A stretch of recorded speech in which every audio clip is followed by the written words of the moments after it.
Welcome to বিটুএস academy বন্ধুরা। আশা করি তোমরা সবাই খুব ভালো আছো, সুস্থ আছো। আচ্ছা, আজকে আমরা ইতিহাসে যে টপিকটা শুরু করব সেটা হচ্ছে গুপ্ত পিরিয়ড। ঠিক আছে? আর আগে পর্যন্ত আমাদের যে কটা টপিক ছিল সেগুলো সব কমপ্লিট হয়ে গেছে। আজকে একটা নতুন টপিক, সেটা হচ্ছে গুপ্ত পিরিয়ড স্টার্ট। তো ভিডিওটা শুরু করার আগে তোমাদের কাছে আমার একটাই রিকোয়েস্ট, যদি ভিডিওটা ভালো লেগে থাকে তাহলে অবশ্যই লাইক আর চ্যানেলকে সাবস্ক্রাইব করো। তো ক্লাসটা স্টার্ট করা যাক।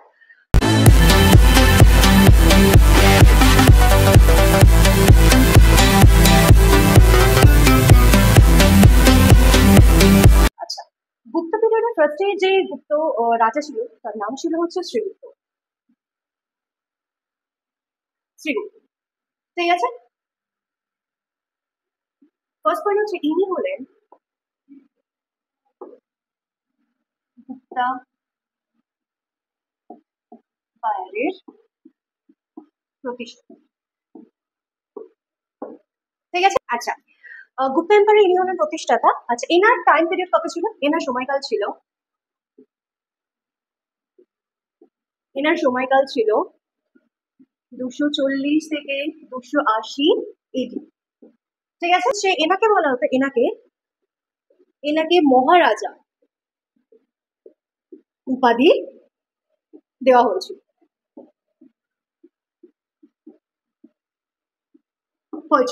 ঠিক আছে। এনার সম্পর্কে এইটুকুন ইম্পর্টেন্ট, আর বেশি কিছু জানতে হবে না। নেক্সট হচ্ছে ঘটোৎকচ। ঘটোৎকচকে শ্রীগুপ্তের পুত্র ছিলেন,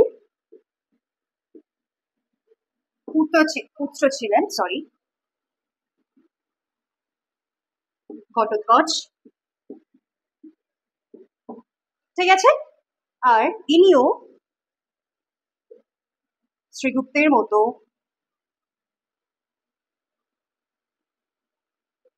কি উপাধি গ্রহণ করেছিলেন? মহারাজা উপাধি গ্রহণ করেছিলেন।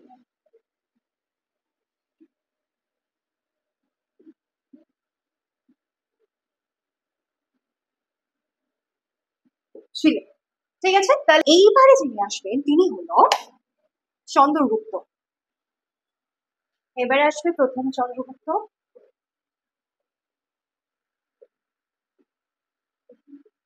আচ্ছা, প্রথম চন্দ্রগুপ্ত ইনি ছিলেন ঘটোৎকচের পুত্র।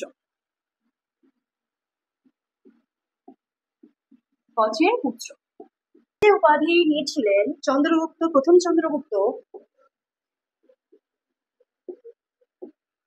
গুপ্ত মহা রাজা ধীরাজ উপাধি গ্রহণ করেছিলেন।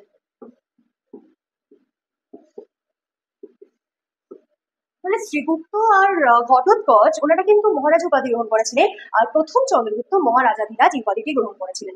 ঠিক আছে। এই মহারাজাধিরাজের অর্থ হলো, এই মহারাজা ধীরাজের অর্থ হলো রাজাদের রাজা।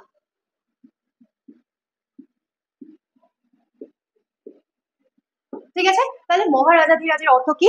রাজাদের রাজা। আচ্ছা, ইনি চন্দ্রগুপ্ত মৌর্য লিচ্ছবি কন্যা কুমারা দেবীকে বিবাহ করেছিলেন। ঠিক আছে। প্রথম চন্দ্রগুপ্ত লিচ্ছবি কন্যা কুমারা দেবীকে বিবাহ করেছিলেন।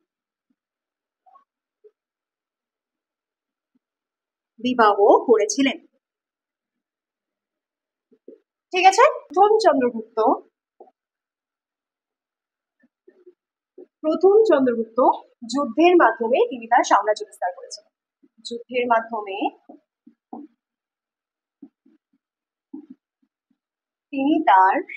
বিস্তার করেছিলেন।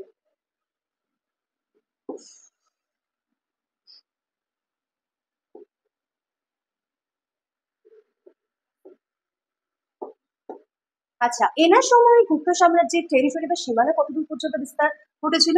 এনার সময় গুপ্ত সাম্রাজ্যের সীমানা গঙ্গা নদী থেকে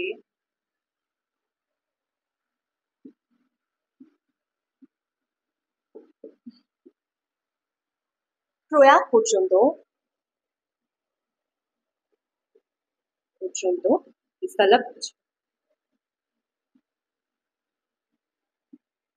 ঘটেছিল, ঠিক আছে। এনার সময় যে কয়েনগুলো তিনি ইস্যু করেছিলেন না, সেই কয়েনগুলোতে রাজা এবং রানীর নাম থাকতো। তাহলে কি পয়েন্ট হলো, এনার সময় যে কয়েন্স গুলি ইস্যু হয়েছিল সেগুলিতে সেগুলিতে রাজা ও রানীর নাম থাকতো, রানীর নাম খোদাই থাকতো।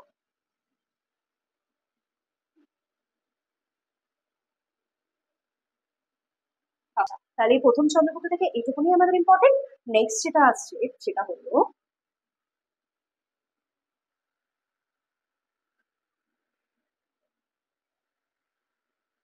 আচ্ছা, এবারে যেটা পড়াবো সেটা হচ্ছে সমুদ্রগুপ্ত।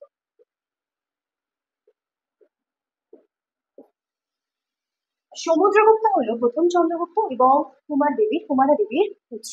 প্রথম সমুদ্রগুপ্ত হলো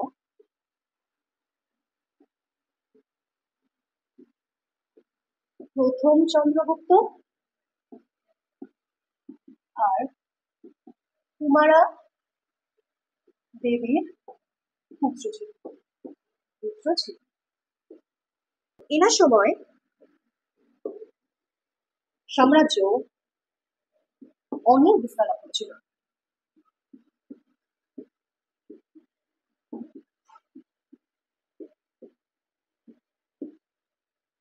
এনার সময় সাম্রাজ্য কি ঘটেছিল, অনেক বিস্তার লাভ ঘটেছিল।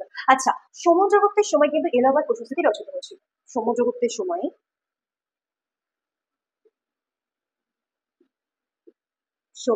এলাহাবাদ প্রশস্তি রচিত হয়েছিল।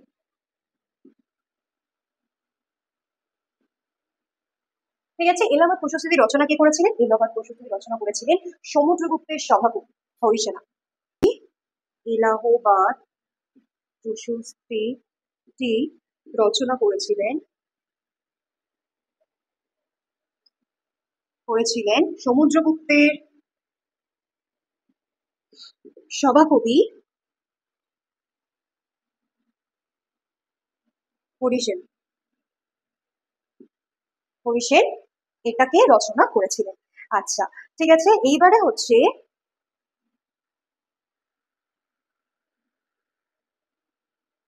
এই যে এলাহাবাদ প্রশস্তিটি ছিল, এই এলাহাবাদ প্রশস্তিটা কি বলা হয়েছিল?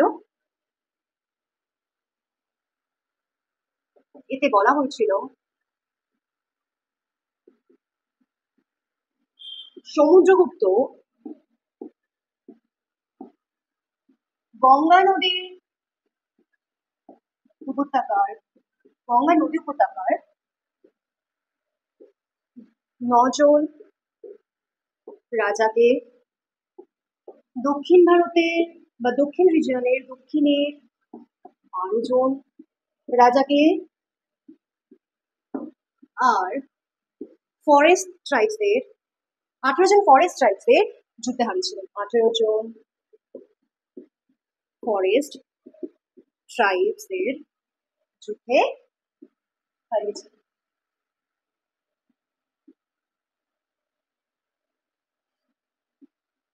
হারিয়েছিলেন, ঠিক আছে। এনার সময় তাহলে গুপ্ত সাম্রাজ্য সীমানা কত দূর পর্যন্ত বিস্তার লাভ ঘটেছিল? আচ্ছা, এনার সময় গুপ্ত সাম্রাজ্য উত্তরে হিমালয় হিমালয় থেকে দক্ষিণের উত্তরের হিমালয় থেকে দক্ষিণে কৃষ্ণা, গোদাবরী, পশ্চিমের বল্ক, এই বল্কটা হচ্ছে বর্তমানকালে আফগানিস্তানে অবস্থিত। সরি,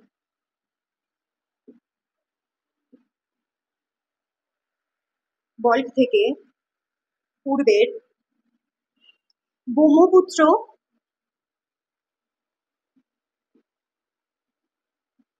নদী পর্যন্ত বিস্তার লাভ করেছিল। করেছিল। নেক্সট হচ্ছে, আচ্ছা, সমুদ্রগুপ্ত ছিলেন হচ্ছে বিষ্ণুর উপাসক, ঠিক আছে? সমুদ্রগুপ্ত ছিলেন বিষ্ণুর উপাসক, বিষ্ণুর উপাসক। আচ্ছা, এবারে হচ্ছে, তবে তিনি বিষ্ণুর উপাসনা করলেও তিনি অন্যান্য ধর্মকে যথেষ্ট সম্মান প্রদান করতেন। তিনি অন্যান্য অন্যান্য ধর্মকে সম্মান প্রদান করতেন।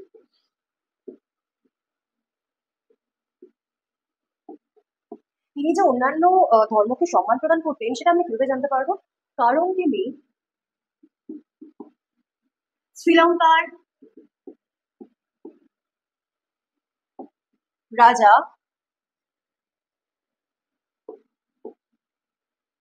মেঘবর্ণকে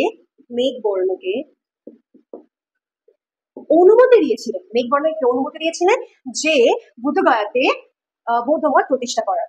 অনুমতি দিয়েছিলেন বুদ্ধগয়াতে কি প্রতিষ্ঠা করার? বৌদ্ধ মঠ প্রতিষ্ঠা করার। এবারে হচ্ছে ইংরেজ ঐতিহাসিক ভিনসেন্ট স্মিথ। আচ্ছা, ভিনসেন্ট স্মিথ সমুদ্রগুপ্তকে ভারতের নেপোলিয়ন বলে উল্লেখ করেছেন। সমুদ্রগুপ্তকে ভারতের নেপোলিয়ন বলে উল্লেখ করেছেন। ঠিক আছে। আচ্ছা, সমুদ্রগুপ্ত অশ্বমেধ যজ্ঞ করেছিলেন। সমুদ্রগুপ্ত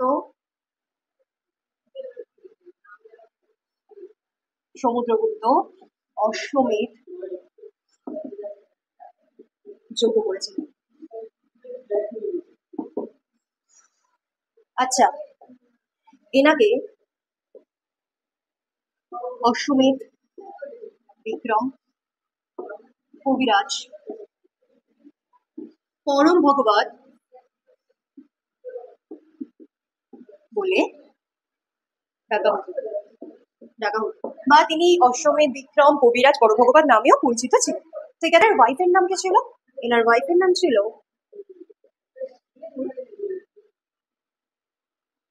দত্তা দেবী। ঠিক আছে, এনার ওয়াইফের নাম ছিল দত্তা দেবী। এবারে আসছি, এটা সমুদ্রগুপ্ত আমাদের কমপ্লিট। এবারে যেটা পড়াবো সেটা হচ্ছে দ্বিতীয় চন্দ্রগুপ্ত।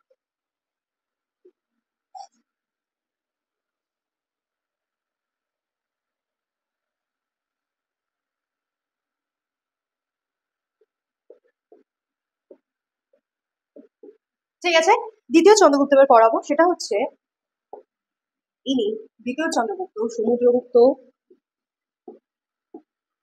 ও দত্তা দেবীর পুত্র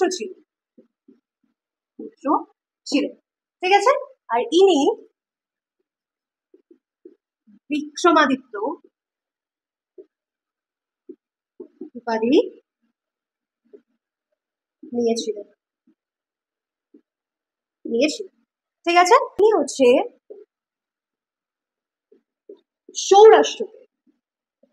সৌরাষ্ট্রকে সাম্রাজ্যভুক্ত অর্থাৎ গুপ্ত সাম্রাজ্যে অন্তর্ভুক্ত করেছিলেন। তিনি সৌরাষ্ট্রকে গুপ্ত সাম্রাজ্যের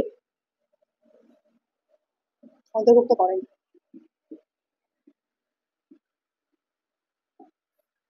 ঠিক আছে। আচ্ছা, তিনি গুপ্ত সাম্রাজ্য সৌরাষ্ট্রের গুপ্ত সাম্রাজ্য অন্তর্ভুক্ত করেন, আর এনাকে শাকারি বলা হতো। শাকারি উপাধি দেওয়া হয়েছিল। দেওয়া হয়েছে। ওনাকে শাকারি উপাধি কেন দেওয়া হয়েছিল? কারণ তিনি শাকাদের হারিয়েছিলেন।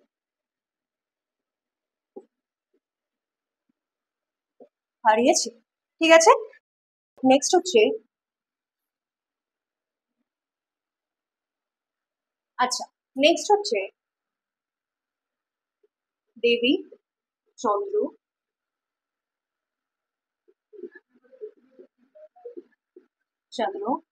গুপ্ত।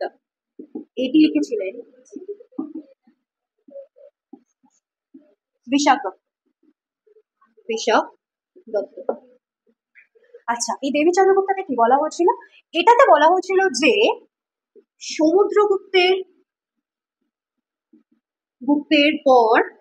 সমুদ্রগুপ্তের পরই চন্দ্রগুপ্ত সিংহাসনে বসেননি। দ্বিতীয় চন্দ্রগুপ্ত সিংহাসনে বসেননি। সমুদ্রগুপ্তের পর তার জ্যেষ্ঠ পুত্র সমুদ্রগুপ্তের পর তার জ্যেষ্ঠ পুত্রের নাম কি ছিল? রামগুপ্ত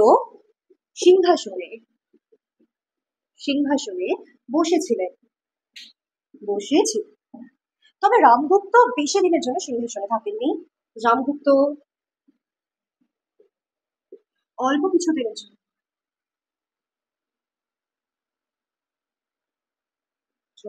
সিংহাসন আরোহণ করেছিলেন। ঠিক আছে। এই রামগুপ্তের শাসনকালে অর্থাৎ রামগুপ্তের সময় শাকারা অ্যাটাক করে। রামগুপ্তের সময়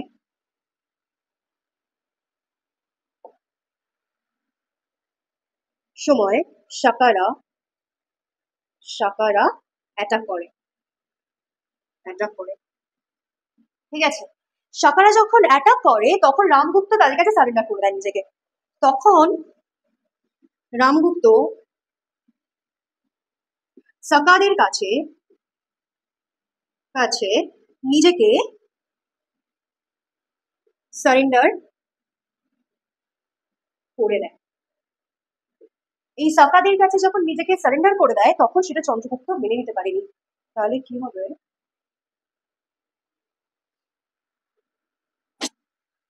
রামগুপ্ত শাকাদের কাছে সারেন্ডার করলে চন্দ্রগুপ্ত, দ্বিতীয় চন্দ্রগুপ্ত সেটা মেনে নিতে পারেনি।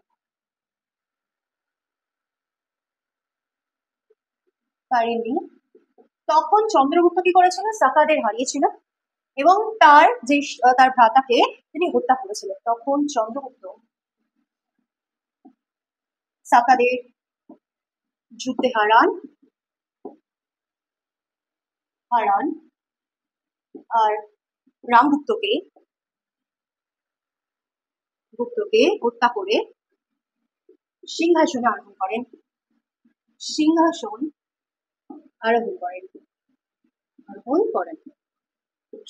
আরোহণ করার পর তিনি রামগুপ্তের বিধবা পত্নী, যার নাম ধ্রুবদেবী, তাকে বিবাহ করেন। সিংহাসন আরোহণের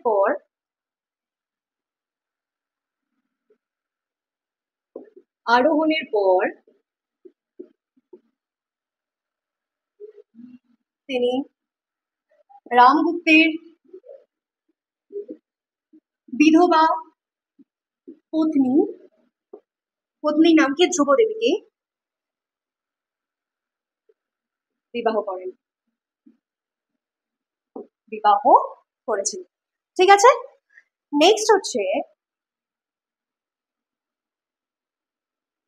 তিনি ম্যাট্রিমোনিয়াল অ্যালায়েন্সের মাধ্যমে নিজের সাম্রাজ্যটাকে বিস্তার ঘটানোর নীতি গ্রহণ করেছিলেন। তাহলে তিনি ম্যাট্রিমোনিয়াল অ্যালায়েন্সের মাধ্যমে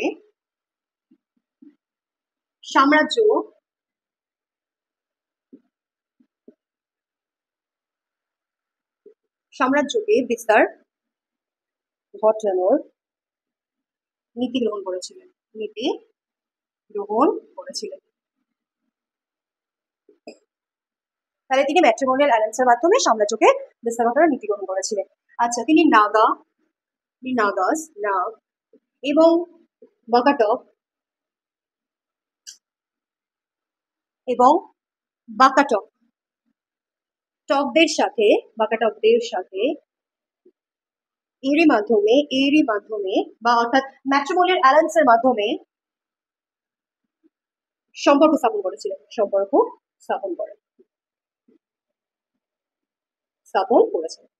ঠিক আছে। আচ্ছা, এবারে হচ্ছে দ্বিতীয় চন্দ্রগুপ্ত তার কন্যা প্রভাবতী দেবীর সাথে বকাটক রাজা রুদ্রসেন এর বিবাহ দেয়। তাহলে কি দ্বিতীয় চন্দ্রগুপ্ত তিনি তার কন্যা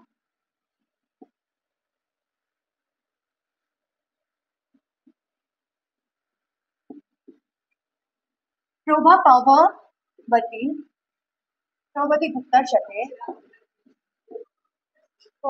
গুপ্তার সাথে বকাটক রাজা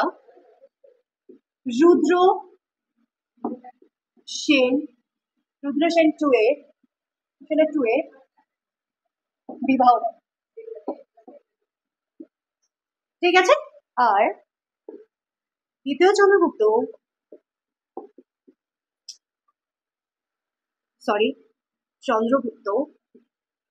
সাত্রাপ কিংডমকে নিজের সাম্রাজ্যভুক্ত করেন। আর সাত্রাপ কিংডমস এর মধ্যে 3টে কিংডম ছিল, অর্থাৎ 3টে ডাইনাস্টি গড়ে ছিল সাত্রাপ কিংডমস এর মধ্যে।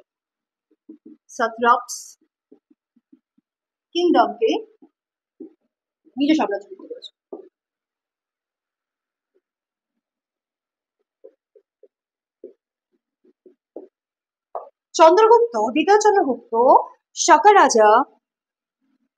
দ্বিতীয় চন্দ্রগুপ্ত শাকা রাজাকে হারিয়ে, শাকা রাজার নাম হলো শাকা রাজা রুদ্র সীমা শ্রী, এনাকে হারিয়ে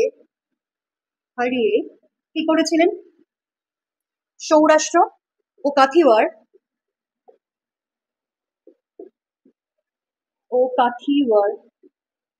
কাথিওয়াড়া সাম্রাজ্যভুক্ত করেছিলেন।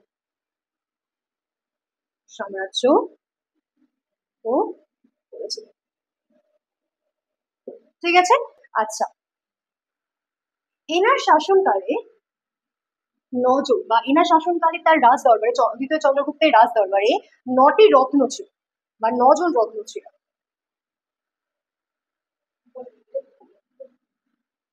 দ্বিতীয় চন্দ্রগুপ্তর রাজ দরবারে 9 জন রত্ন ছিল, যাকে একসাথে নবরত্ন বলা হয়।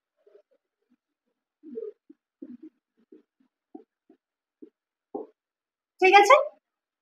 আচ্ছা, এর মধ্যে ইম্পর্টেন্ট হলো কালিদাস, বরাহমিহির, ধন্বন্তরী, হরিসেন, ঠিক আছে। আর হচ্ছে অমর সিংহ, আর একজনের নাম হচ্ছে অমর সিংহ। ঠিক আছে। আচ্ছা, নেক্সট হচ্ছে ফাহিয়েন, চীনের ফাহিয়েন, চীনা পরিব্রাজক ফাহিয়েন এনার সময় বা এনার রাজ দরবারে এসেছিলেন। এনার দ্বিতীয় চন্দ্রগুপ্তের রাজ দরবারে এসেছিলেন। ঠিক আছে। নেক্সট হচ্ছে এনাকে বিক্রমা, দেবগুপ্ত, দেবরাজ বলেও ডাকা হয়। ঠিক আছে। আচ্ছা, এইবারে যিনি আসছেন এটা হচ্ছে দ্বিতীয় চন্দ্রগুপ্ত হয়ে গেল, এবারে কুমারগুপ্তকে পড়বো আমরা।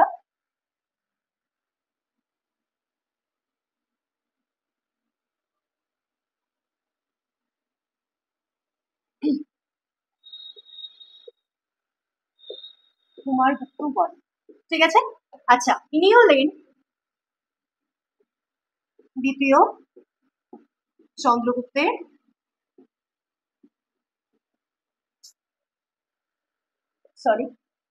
চন্দ্রগুপ্তের পুত্র। তার সময় উত্তরের হুনস ট্রাইবস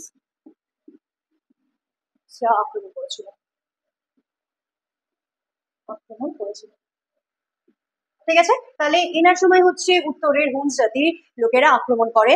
আর কুমারগুপ্ত কার্তিকেয়ের উপাসক ছিলেন, কার্তিকেয়ের উপাসক ছিলেন, তাহলে এনাকে মহেন্দ্র সিং আর অশ্বমেধ মহেন্দ্র বলেও ডাকা হতো।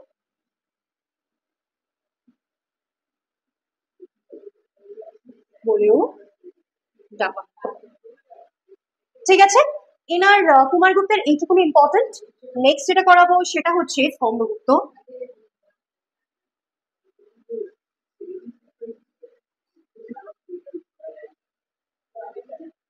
স্কন্দগুপ্ত, আচ্ছা স্কন্দগুপ্ত কে ছিলেন? স্কন্দগুপ্ত ছিলেন হচ্ছে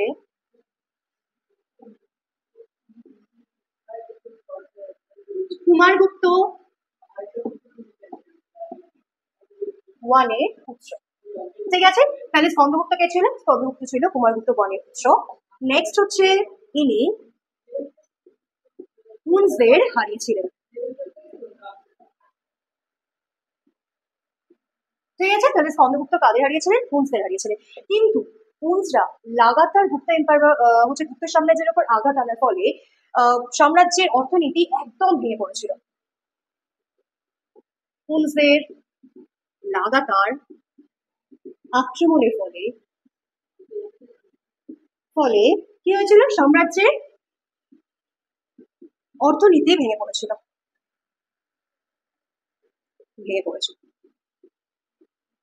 বুঝেছি।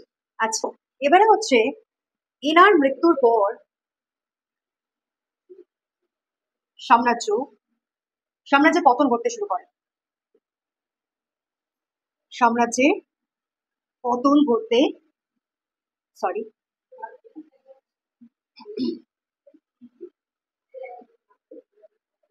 পতন ঘটতে শুরু করে, ঠিক আছে। আচ্ছা আচ্ছা, ইনি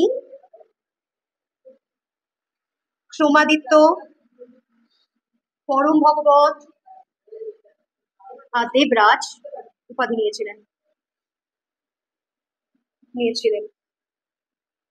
ঠিক আছে। আচ্ছা, গুপ্ত পিরিয়ডে যেসব রাজাদের ইম্পর্টেন্ট রাজাদের কমপ্লিট হয়ে গেল, এবারে গুপ্তা অ্যাডমিনিস্ট্রেশন, ইকোনমিক সোসাইটি এগুলো বলবো। আজকে আমাদের গুপ্তা পিরিয়ডের হচ্ছে পুরোটাই কমপ্লিট করলাম। গুপ্তা পিরিয়ড রাজাদের বিষয়ে পড়লাম, শাসকদের বিষয়ে পড়লাম। নেক্সট ভিডিওতে নতুন টপিক নিয়ে আলোচনা করবো। ততদিন পর্যন্ত সবাই খুব ভালো থাকবেন, সুস্থ থাকবেন।